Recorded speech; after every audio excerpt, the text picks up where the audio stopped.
Coming up on NASCAR Video Magazine, our cover story is the Daytona Experience. Oh, I won the Daytona 500! I won the Daytona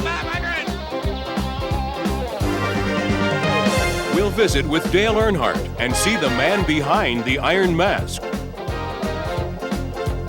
We've won 4 championships. We want to win 5.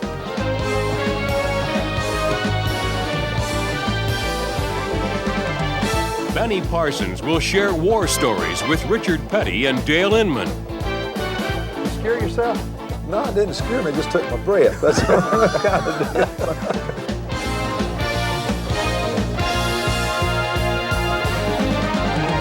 And we'll talk with racing legend Fred Lorenzen. Then he got me going on the backstretch. He banged me in the door, but it was all over with. But that was the biggest win of my life.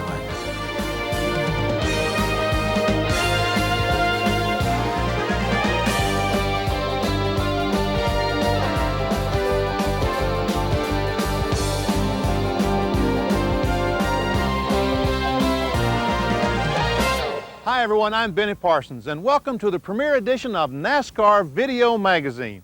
In every volume of this collector series, we're going to take you for a close-up look at the world of NASCAR in a way it's never been seen and can't be seen anywhere else. We'll take you to the front row of the action and spend some personal time with the sport's biggest names, both past and present. We'll go behind the scenes to the shops to reveal the latest breakthroughs in the world's most competitive race cars. We'll meet the unsung heroes and key personalities of the sport. And NASCAR Video Magazine will capture timeless moments from the past you want to see over and over again. Our team of top journalists will be bringing the entire NASCAR lifestyle roaring right into your living room. Our premiere edition focuses on the entire Daytona experience. Dr. Jerry Punch takes you to the beach where sport was born. And I get to share some war stories with 7-time Daytona 500 winner Richard Petty and his crew chief Dale Inman about some of their most memorable moments on the famed Tri-Oval.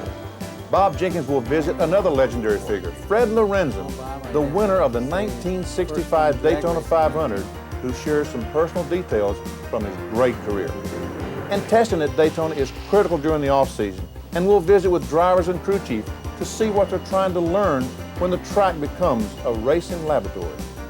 And I'm going to visit with 1990 Winston Cup champion Dale Earnhardt.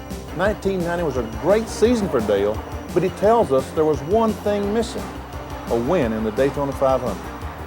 We've got the inside story on how the Winston Cup teams pushed their engines to even greater limits with dyno technology. And we'll look beyond Winston Cup at the stars who have emerged from the Winston West Series. And finally, my old buddy DW, Darrell Waltrip, will show you that there are driving techniques used on the racetrack that you can apply to driving on the road. Okay, let's get to it. Here's Dr. Jerry Punch, who reveals just where the name NASCAR came from, who won the first race, and a lot of other answers about how our sport got started.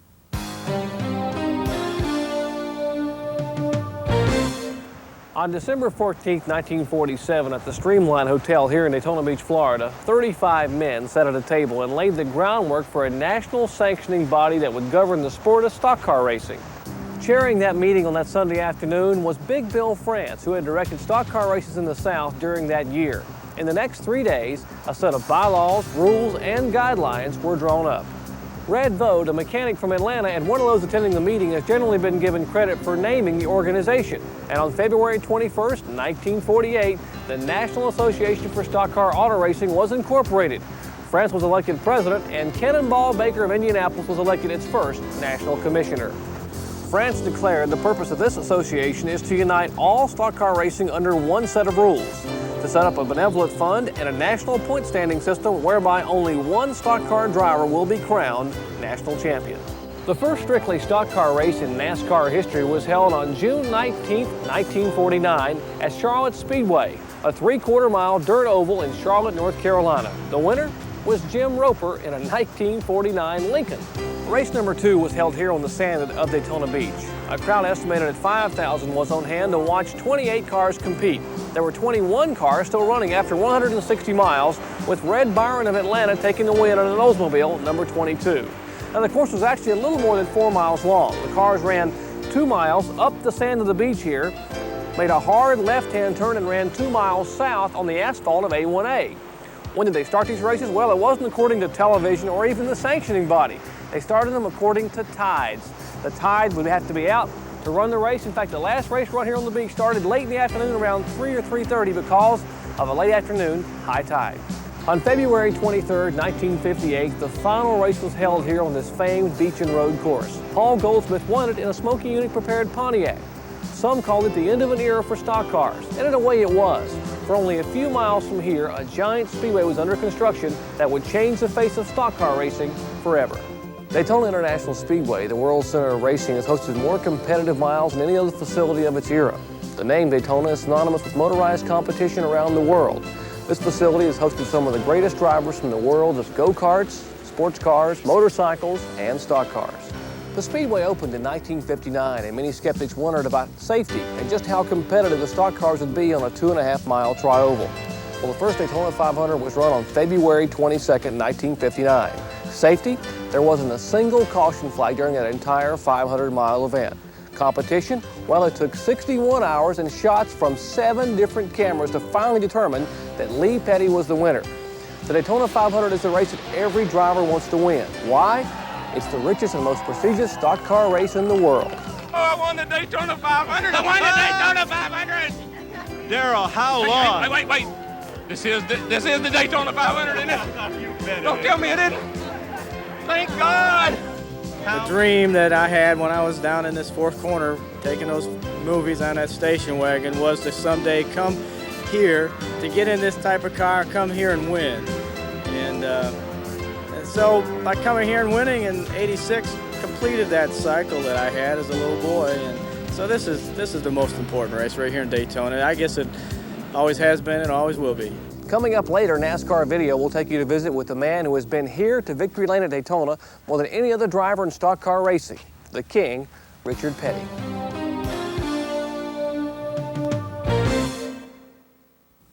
Thanks, Jerry. Did that beach course look like fun or what? You know, I think I'm a little bit too young or too old, I don't know which. If there was one driver that came close to the popularity of Richard Petty in the 60s, it would have to be fearless Fred Lorenzen. Bob Jenkins found the Golden Boy alive and well and living near Chicago.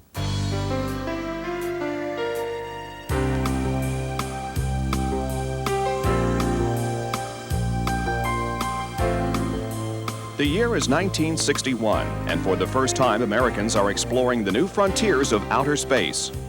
NASCAR stock car racing is also entering a new era.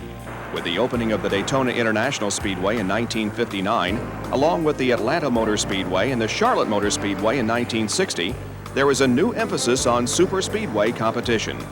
Many of the drivers of the past era are starting to think of retirement, and there is a need for the sport to develop new heroes.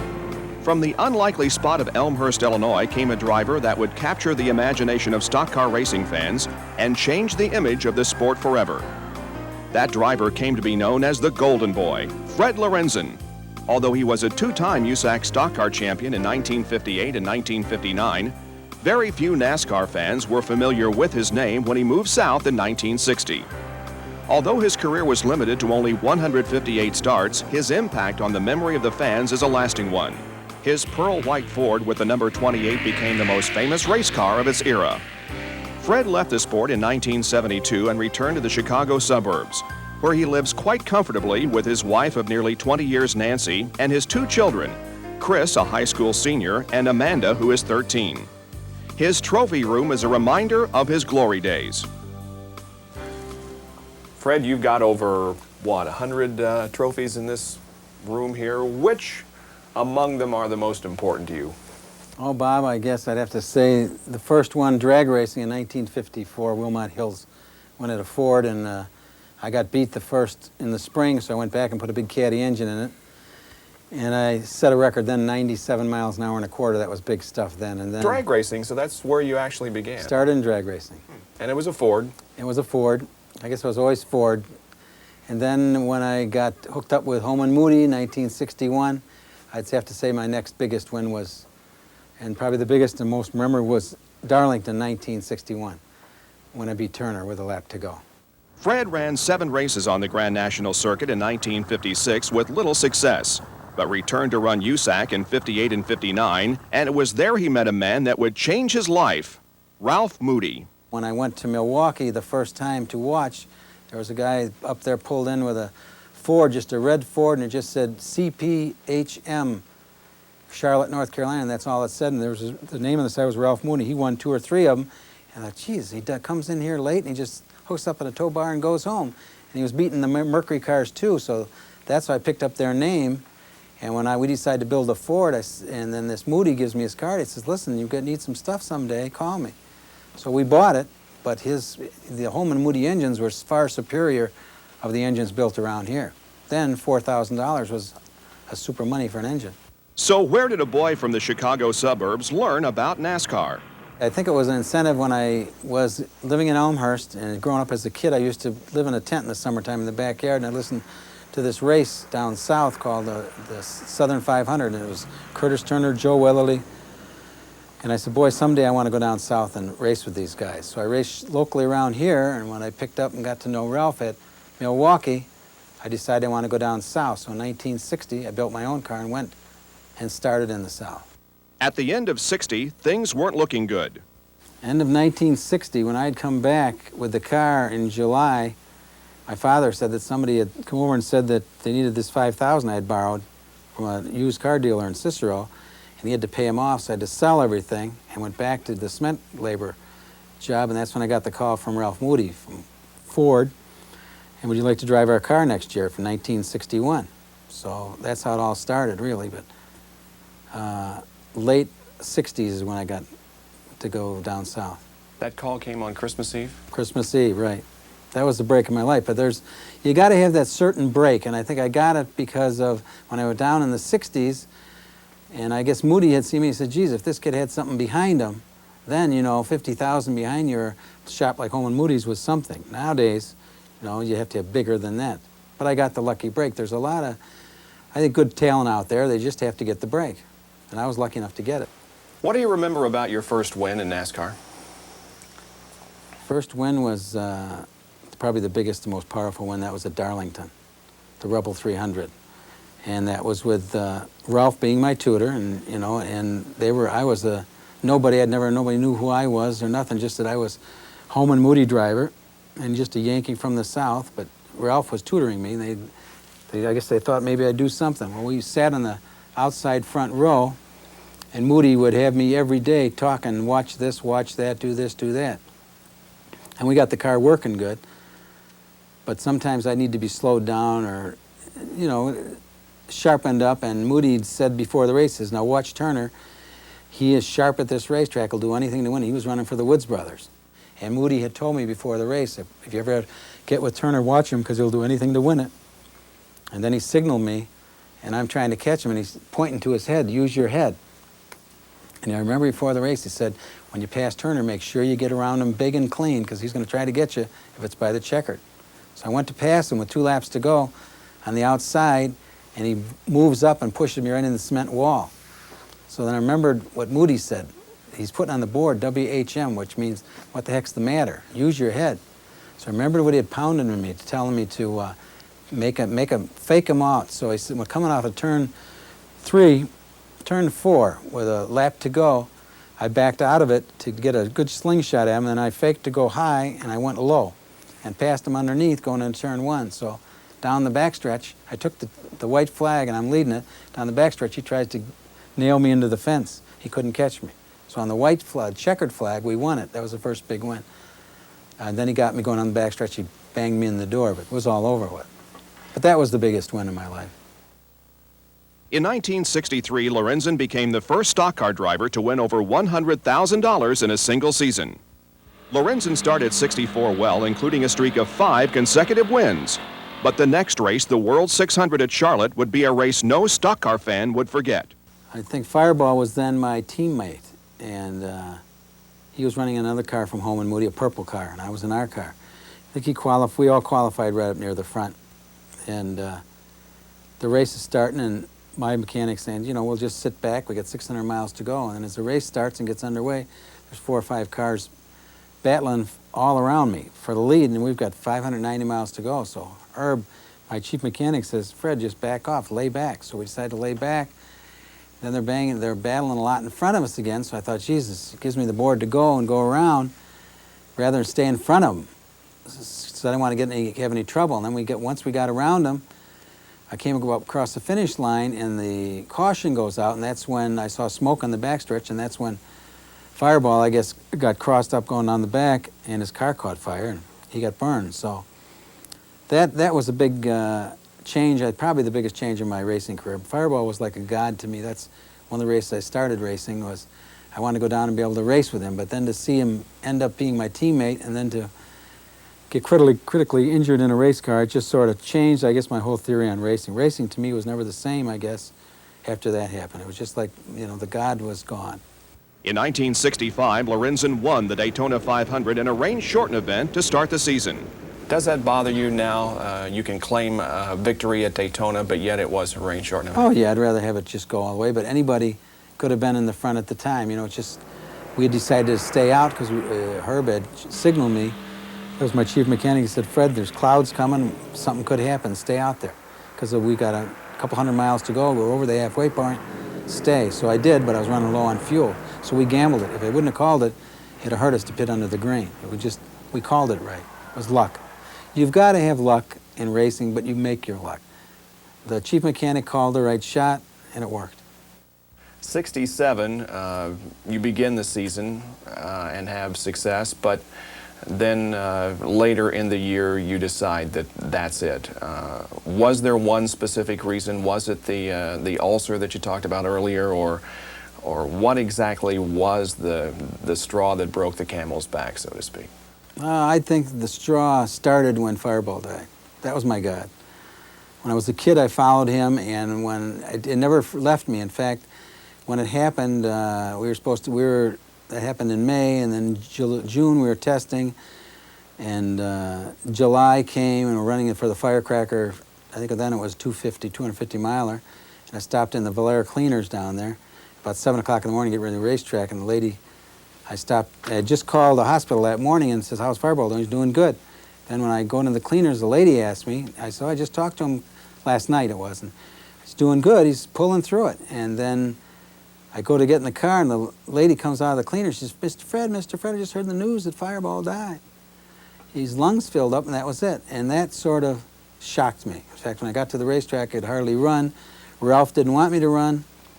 It was a qualifying race, but I said, no, I am okay. And I got in the race, and there was something happened coming out of turn 4, and I got sideways and got in the grass, and then I got hit in the side, and I severed 3 or 4 of my tendons in my fingers, and got cut in the foot and the leg and the chin, and I got messed up a little bit in my car, demolished the car, but it just wasn't my day. But once that day had happened, I guess, I ended up in the hospital. Fireball died. I think that was a big change in my career. I think it's because Fireball and Turner and Weatherly are the reasons I really got into racing to start from when I was 10 years old. I wanted to be with them, and all of a sudden, my biggest life, it's like Santa Claus. You find out about Santa Claus when you're a little kid, the light went out. And once that happened, it changed my whole driving career. Fred did attempt a comeback 3 years later, but it was cut short by a terrible crash while practicing in the Wood Brothers Mercury for the Southern 500. Since 1973, Lorenzen has been very successful in real estate sales in the Chicago area. But after talking with him, I think we may see Fred move south in the next few years in some racing capacity. Certainly was one of the most interesting drivers I've ever met, and it's easy to see why they called him the Golden Boy.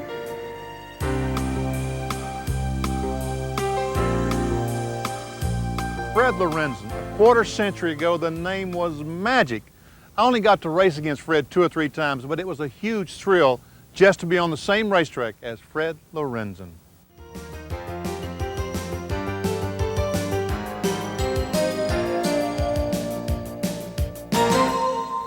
Fred Lorenzen would never have won 12 races without testing. Back then it was both private test and tire test. But Freddie would never believe the testing that's going on today. The teams have been in Daytona for 2 months getting ready for the 1991 season. And teams approach testing in different ways. Let's go back to Jerry Punch with the story. Leading up to Daytona Speed Weeks, there are 2 months of intensive testing here at the Speedway. For different teams, there are different goals. We feel like we need to test about every racetrack prior to the race we're going to, because the tires are different, the temperature of the racetrack's different because you run in the first part of the year and then the last part, and that makes a big difference in how the car reacts to the hot asphalt against the cold asphalt. So we need to test basically every race. If we could do it the way we'd like to, that's what we would do. Information is recorded, as well as chassis information and some engine variables, parameters, and we come back and analyze that data in order to organize what we think would be a better car than we could otherwise formulate for the different tracks. We're down here just to try some different stuff. You know, we don't worry too much as far as speed's concerned. We're just down here to go through some different combinations of stuff, and that's it. No, you're just fine-tuning your race car, you know, whether it be the engine or the handling, you know, and you just try to get the engine to run as fast as you possibly can, and the handling as good as you can, so it'll run the fastest around the racetrack.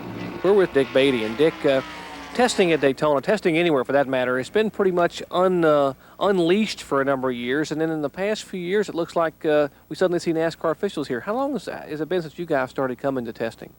Well, we started about 4 years ago when we went into the testing the way that it's done today, where all the Fords are here for 3 days, the Buicks, Chevrolets, and so forth.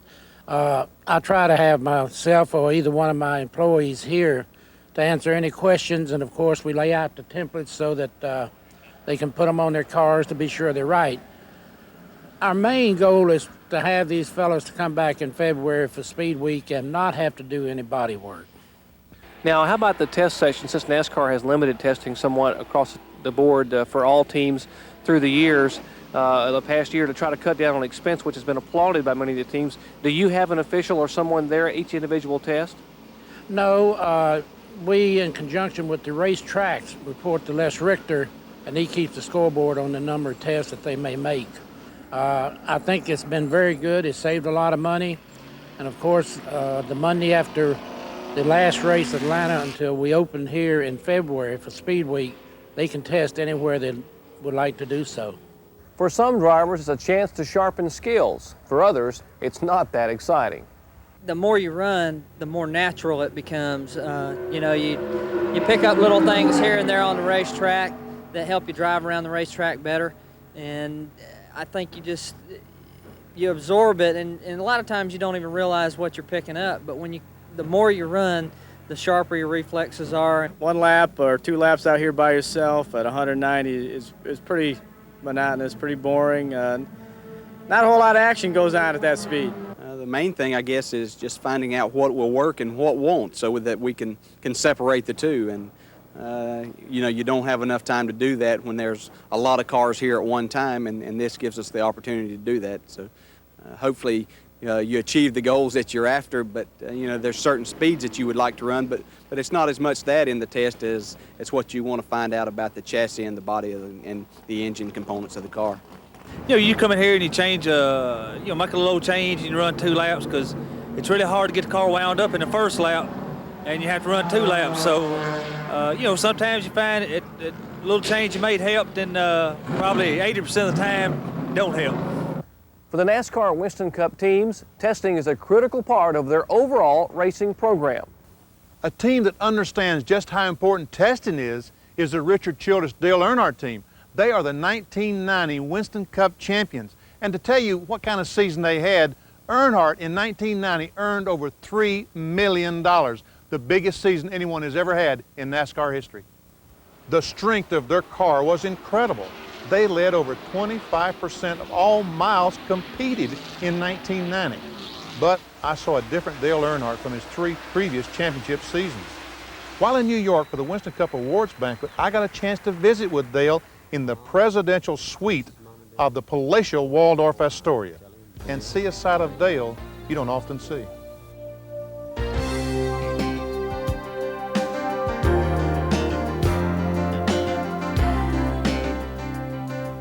The presidential suite, every U.S. president since Herbert Hoover has stayed in this suite.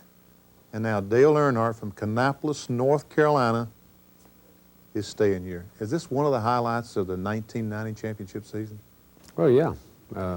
part of making you feel like the champion when you're in New York. But it is coming to New York. It's the grand finale, so to speak. We've been doing press stuff all week and enjoying it, and enjoying little nightlife and little nice restaurants, different restaurants, and we've had a good time. At the awards banquet, they give you a check for almost $1,200,000. But is it really the money or the trophy? What is the most important part? The title is important. Being the Winston Cup champion for 1990 is the most important thing for me, really.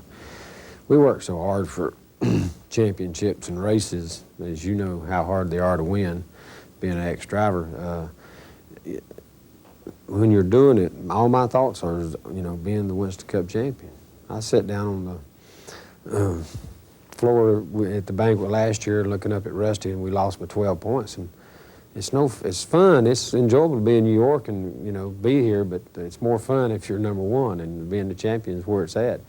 And we really worked hard to get here this year, and it's our 4th championship. That sort of set a precedence in modern day racing, is to be 4-time Winston Cup champion. We've done the 4 championships in 10 years. So the championship, the title, the Winston Cup champion is the most important thing to me. All the other stuff that comes with it's, the fun and the extra, and the money is just the cream on top. You mentioned this is your 4th title. Was the first one more important? Is the second, the third? Which do you think is the most important of the 4? Well, it's hard to say because each one seems to get better, sweeter, more enjoyable, more exciting. They're harder to win for sure. The competition gets stronger. But I think all of them's been sweet and good. The first one was, but I was young and really didn't realize what I'd done or what the Winston Cup Championship was all about. And as we go along in racing, you learn more about it, and you learn how hard it is, and it gets more competitive as years goes. And to be, Winston Cup champion is pretty impressive to me, but your years are also running out to win the championship. So you better, this one's even sweeter because this is the last one we've won so far. And we're looking toward possibly 8, 10 more years in racing. And if we stay healthy and Richard Childress and the team stays as competitive as they are, we probably have shots at winning more. But we've won 4 in 10 years, and drivers have usually 10, 20 years in racing. And we know the chances of winning more in the future are going to be less than what we have had. So we cherish each one of them. In 1990, phenomenal success. The best year Dale Earnhardt has ever had. But yet, I think I see a mellowing Dale Earnhardt. You just don't push, shove, and gouge like you did 4 or 5 years ago. Is it experience or age, or what's going on? Well, I think it's a lot of the experience and a lot of the age, the time you've spent in a race and race cars and racing different drivers. You learn how to use your aggressiveness different.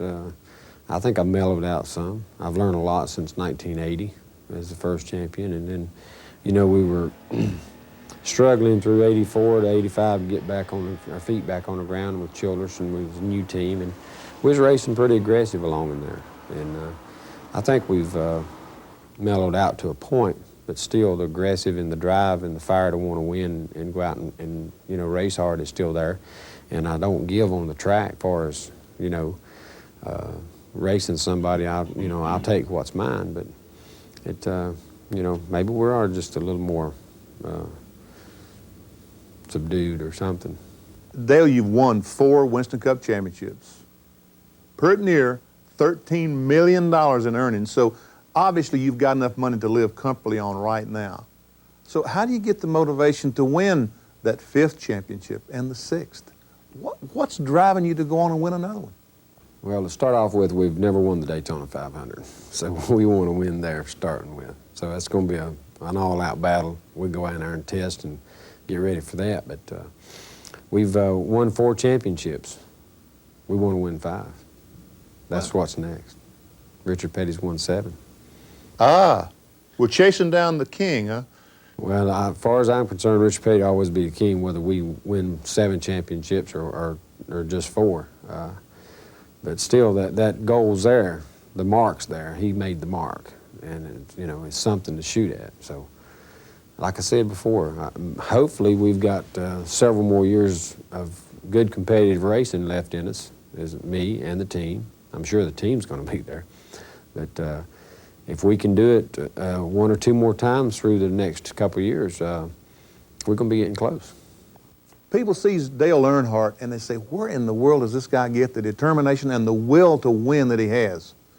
Your dad, Ralph Earnhardt, also had that will and determination and independent streak. Did he teach you some of these things when you were a kid? My dad was an independent person. He was strong, tough.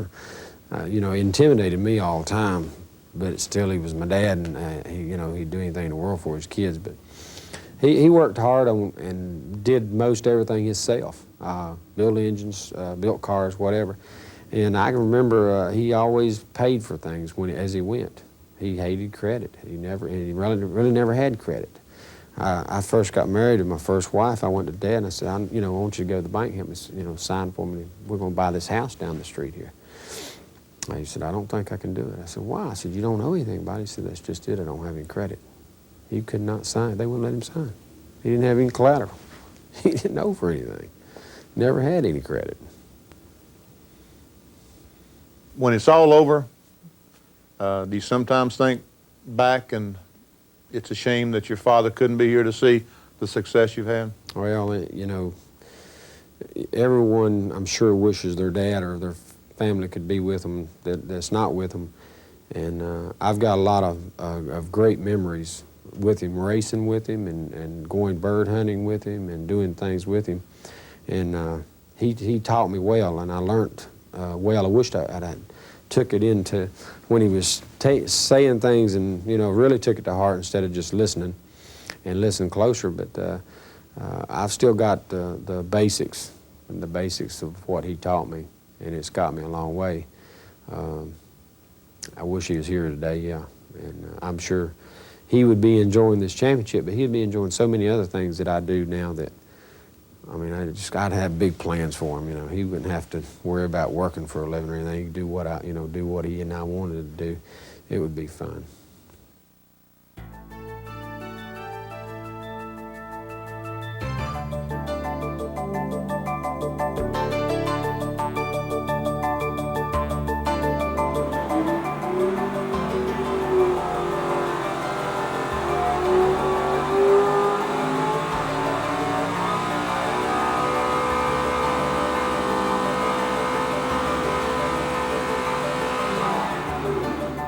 This is not the console from the Starship Enterprise. This is a dynamometer console at Hendrick Motorsports.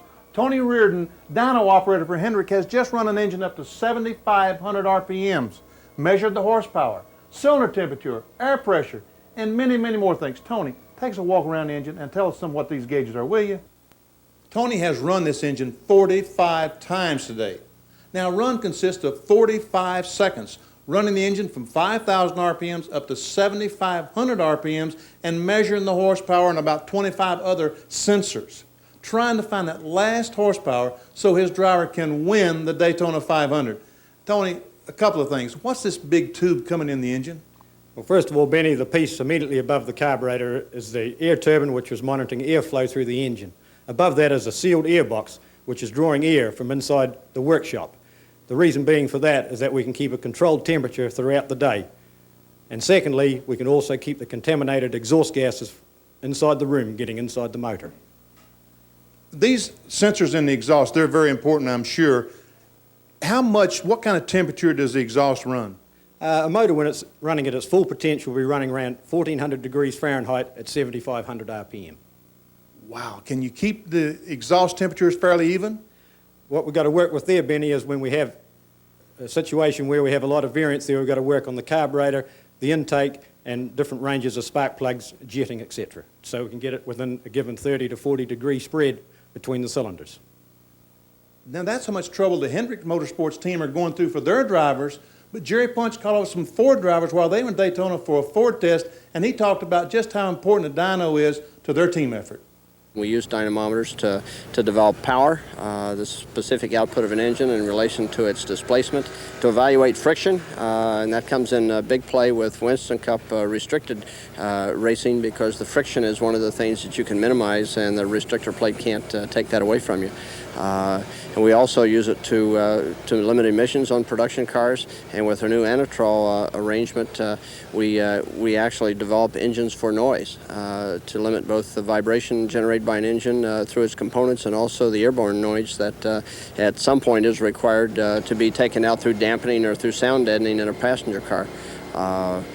In some cases where we've looked at the prospect of entering a series that we hadn't been in with Roush Racing, we've worked as long as 15 months to evaluate the things that the engine would need to do that would be different for the series it would be entering. So a dynamometer is as useful as a Crescent wrench might have been to the IndyCar racers 50 years ago.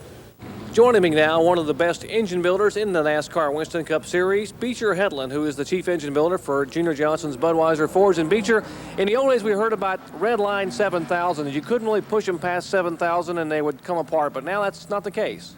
No, it's not, Jerry. We've made a whole lot of engine improvements over the years. 7,000 might be a restricted motor here at Daytona, but maybe more like 8,500 on a short track.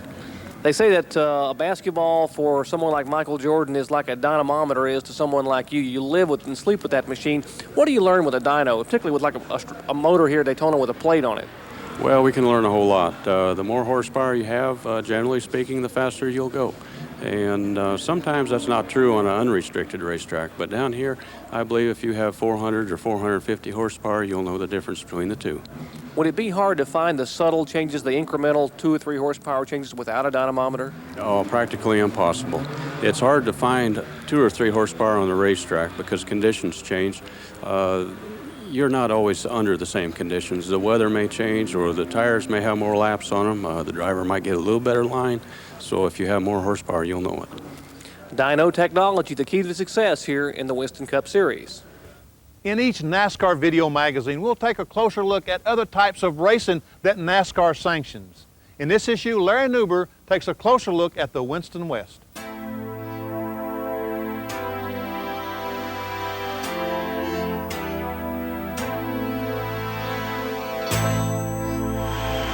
Hold off the challenge of Labonte. Derek Cope wins the Daytona 500 in a remarkable upset here at the World Center of Racing.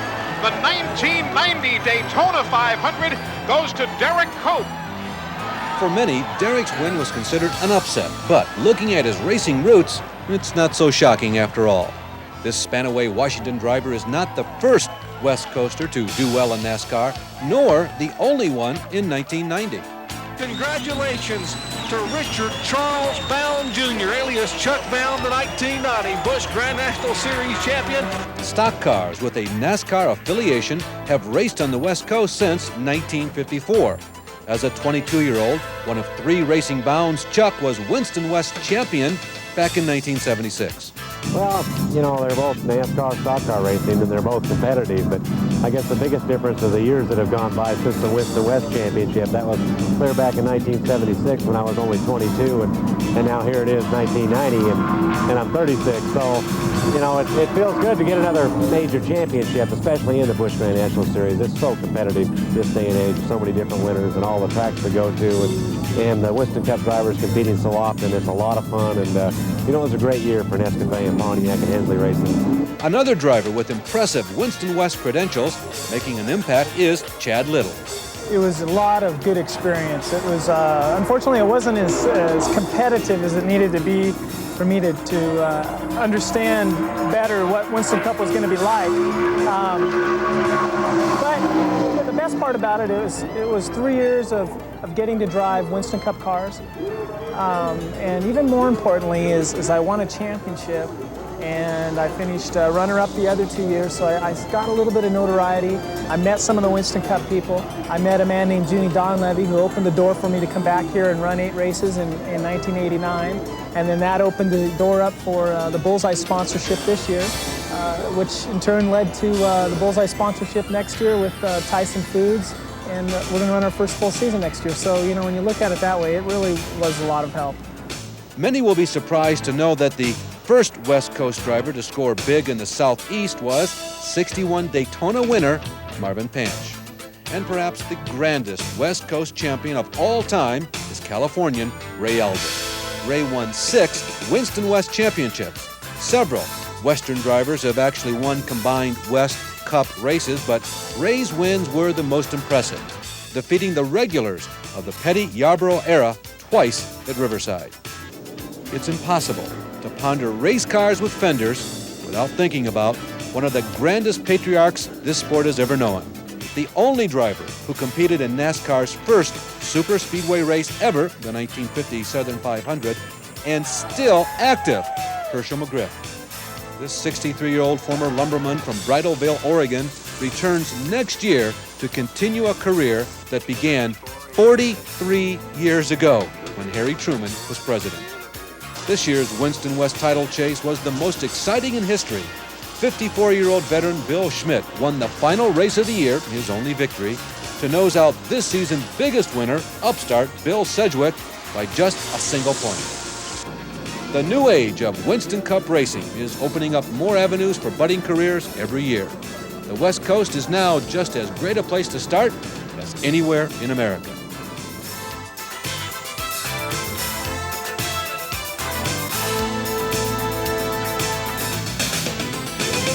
Can you imagine the disappointment that Bill Sedgwick must have felt when he lost the Winston West Championship by 1 point to Bill Schmidt? Up next, we're going to talk to a fellow who does know a great deal about winning. 200 times he's won Winston Cup races, 7 Daytona 500s, 7 Winston Cup championships. We can only be talking about one man, and that's Richard Petty. We had a chance to sit down and talk to Richard and his cousin, Dale Earnhardt, who, by the way, he is the winningest Winston Cup crew chief in the history of NASCAR. We sat down with them in the Petty Museum in Level Cross, North Carolina, and shared some special Daytona memories.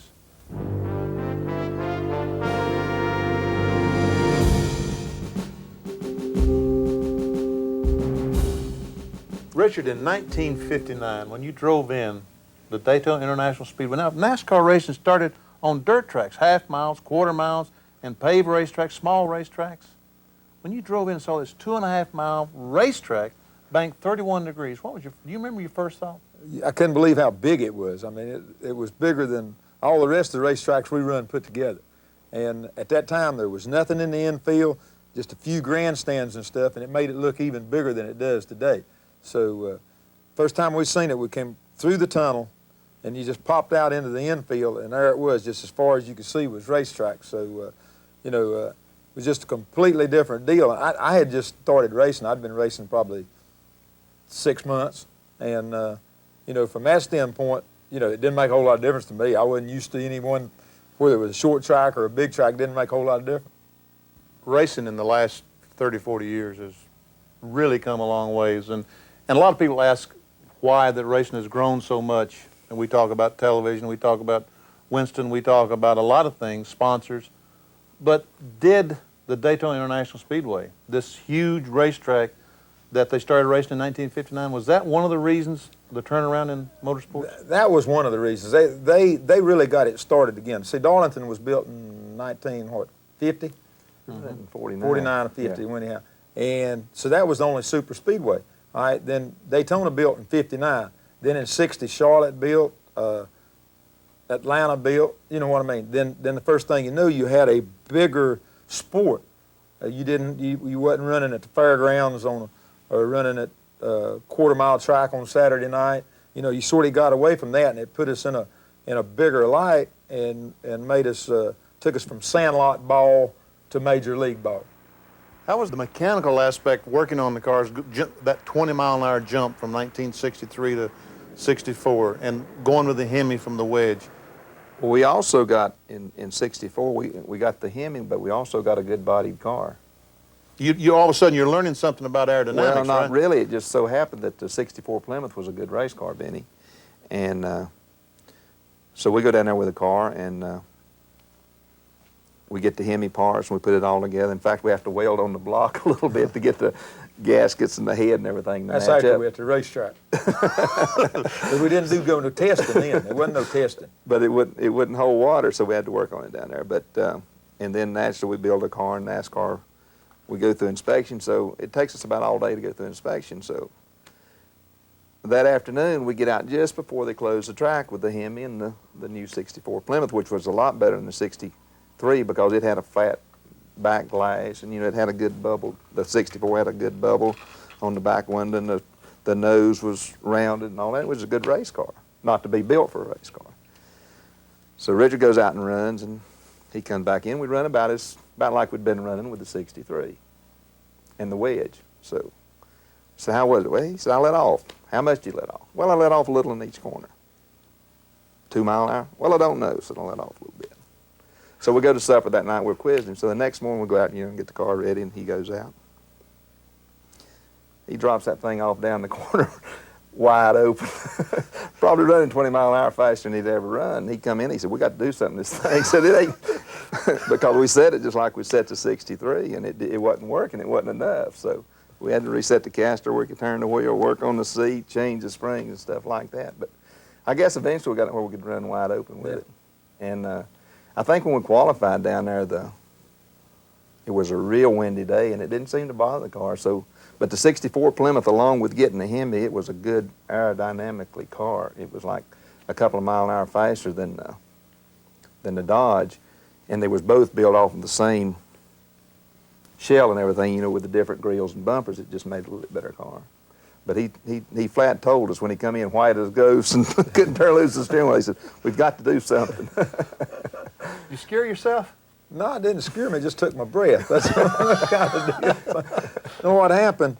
At that time, we didn't have bucket seats. You still had bench seats in the car, and you took the right back off, and you just sat down in the deal. And the only thing we had in the car was a seat belt. I go turn down in the corner and turn that thing, and all of a sudden I'm way over here, and I'm holding on to the car. And I can't turn it because I'm busy holding on. So we was running probably 168 or 69 mile an hour, but I'd go down there and I'd go just as far as I could, and then I'd have to let off and get back over where I could turn the thing. I told Dale, we worked on the caster to get it to turn easier, didn't have a power steering, all that kind of stuff. I said, man, that's the hardest turning thing I ever seen. I said, I guess it's running as fast, can't turn it. So we went out again one night, we got to talking. I said, we got to do something there. So we got to talking about something to hold me in the seat. So the next morning we come in, got a 2x4, and wrapped the blanket around it, put 2 bolts through it, and bolted it through the seat, the back of the seat. I went down there and turned that thing. You could turn it with one hand in because you're sitting up there, you didn't have to hold into the car. All of a sudden, I think the first lap I run in was wide open. First time I'd run a thing wide open, and we run like 73 or 74 mile an hour. And all it done is put a 2x4 in the car and picked up 4 mile an hour. I mean, but anyhow, I could drive the car. From then on, it was easy, 1976, at Daytona 500, the last lap. No, coming down for the white flag. David Pearson, the Purelator Mercury, and the STP Dodge, Richard Petty, get together coming off turn 4. Checker flag. That was the checker flag, man. We That was it, wasn't it? Yeah, man. We went. I led him across to the white flag, and we go up the back stretch, and he gets a good running start, and passes going into third corner. Well, when he goes in, he goes up a little bit, and I pull back down beside of him. So we beat and bash all through the corner, and then coming off of the fourth corner, I thought I had him cleared. I did, all except about that much. So I'm gonna move out in front of him there, to keep him from coming on back. Well, he moves just as far as he can, and he has to turn in because the wall's out there. So he just does catch me on the left rear, on the right rear. And when it does, it gets me sideways, throws him into the fence. And then he spins down through there, and I get it like that, and then I get it straight. And I said, man, this is all right. About that time, that daggum thing wasn't on the ground. It was going straight, but it took off and spun backwards spun the wrong way, spun up the track, hit the track with the nose, and spun all except probably 20 yards to the racetrack. When it started spinning, I said, I'm all right. It's going to make it to the checker flag anyway. And the dadgum thing stopped, and I couldn't get it started. And David, he comes down, he spins, starts down pit road or starts toward the infield pit wall, and Joe Frazon comes by and hits him on the left front and straightens him up. Otherwise, he'd run head on in the wall. Straightens him up, he comes across the deal and gets the checker flag, and I'm sitting out there trying to get cranked up. But you run third. I know right? it. Use a lap second. Yeah. No, I finished third because okay, but they took a lap away from us. Yeah. Yeah. Yeah, I still finished in front of Benny. But anyhow, that was a spectacular situation. The fan was in the radiator, and it wouldn't let it turn. That's why it wouldn't start. That's the reason it wouldn't anyhow, start. I couldn't get that thing And they penalized started. us a lap for pushing the car, but we run 199 laps before you did. That's right. Do you want to end your career here at Petty Enterprises? Yeah, and I hope it's not close to that, but we're bringing in some people now that's taking. There's so much more that you have to do now, Benny. A crew chief just about can't be the full-time crew chief that he could be 5 years ago. So we got Robbie Loomis. When he go to the racetrack, he's more or less in charge of the car. You got somebody in charge of the motor. You got somebody that drives a truck now. You know, 10, 15 years ago, you did all those jobs. I did everything except take care of the motor. I mean, I drove the truck to the race, we unloaded it, took care of the tires, Morris took care of the engine, changed tires, called most of the shots, loaded the truck up, drove it home. And now they're mad at the airplane's late. Richard, in 1988, when you got out of the car, you never thought, I got to stop doing this. You've never once stepped out or got out of those wrecks and said, I got to stop doing this? No, not really. You know, I always tell Linda that, you know, one of these days when this stops being fun, then, you know, I'll get out of it. I won't do it no more. I was laying in the hospital there at Daytona after the 88 crash, looking at the ceiling and stuff, and I look up, and there she looks down, and she said, "Are we having fun?" So, well, right at the moment, no, but by the time we got out of the hospital and I found out it was all right, I forgot all about it. Who do you think 91 is going to be the toughest cat in the alley? 43. 43. If I think any otherwise, I'm in trouble. I tell you what, there's a lot of folks that would like to see that. Not as much as this crowd around here, I'll tell you that. But it's really hard to say. You know, last year, you know, the sun shined on Earnhardt the majority of the year. You know, the year before, it shined on Rusty. You know, I mean, the year before that, it was on Bill Elliott or somebody, you know. So we really don't know. I guess that's what keeps us all coming back. And right now, nobody's done anything for next year. Nobody knows how good anybody's going to do. And that's the reason we're coming back. We feel like maybe the sun will shine on us this year.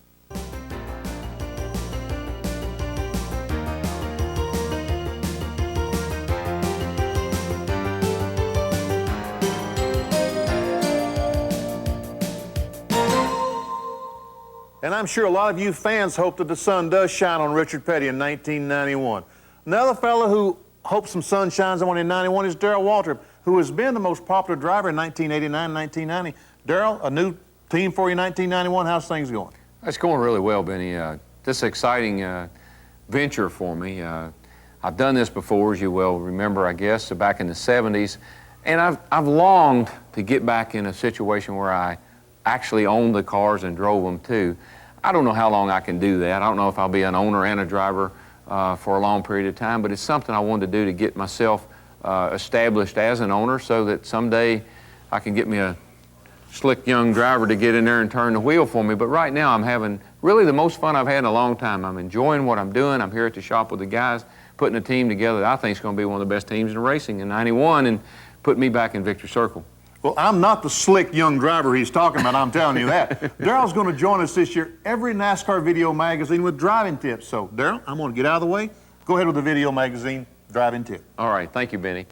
Most of us in today's society are worried about weight control and what we can do to keep the right amount of weight in the right places. Well, the same is true in successful race car driving. The tip I have for you today is how to avoid a condition called TTO, trailing throttle oversteer. Sounds pretty technical, but the theory is quite simple. Now, most of our racing is on ovals with wide sweeping turns, but it's a different ball game at Watkins Glen or Sears Point. On the oval, the car's weight stays even, especially on super speedways. On the road course, the car is constantly under different weight changes to the front and back because of hard braking and acceleration. Now then, what kind of traction should we expect from the front tires when most of the car's weight suddenly is transferred forward in an instance of sudden deacceleration? Well, the traction of the front tires will be better than the rear tires because there's more weight over them, right? It's a pretty simple concept. The front tires hold better under braking, the rear tires hold better under acceleration. Basically, it's just a matter of where the weight is, front or rear. Have you ever been traveling down an interstate? Of course you're doing the speed limit, and you spot your off-ramp too late and you ask yourself, what would Ironhead or Wild Bill do? Well, we know the answer to that. You're going for it. You check your mirror, it's clear, bonsai! Now you're in the middle of the ramp without the high banks of Daytona to help you, and you suddenly think to yourself, what kind of deductible do I have? Your self-preservation says, hold on here, jump off the gas, and get to the brakes fast. That's a normal reaction, but perhaps not the best one. Let me explain why making a sudden move off the throttle to the brake could put a couple of minor dings in your car, or even worse. What happens as you're moving onto the ramp is the car's weight is rolling to the side, not your normal driving condition, but not out of control yet because you still have traction from all 4 tires. But if you jump off the gas pedal too quickly, you unbalance the car. The weight shifts to the front, making those tires grab better. As the rear of the car becomes unweighted, the next thing you know, the taillights are now where the headlights used to be. So remember, the higher the speed, the more gentle and precise you have to be. Remember where your weight is. I know exactly where my weight is, right there, thanks to my wife. Okay, the Daytona 500, a new team, you've won it once. Can this be the second win in the Daytona 500? I really believe it can. We have a lot of things going for us. First of all, when we talk about this as a new team, you know, I have the same crew. Jeff Hammond is my crew chief. Our engines are being provided to us by Hendrick Motorsports with Randy Dorton and those people over there providing us with the engines. Those are the engines that really ran well last year at Daytona with Greg Sachs and us and Schrader. So we have a lot going for us, and we have the excitement of a new sponsor, a new paint job. It's still car number 17. It's still old DW. So I believe we got everything it takes to make everything rise to the top. That would be something if a new team could win the Daytona 500 the first time out. Plus, as the owner, I need the money.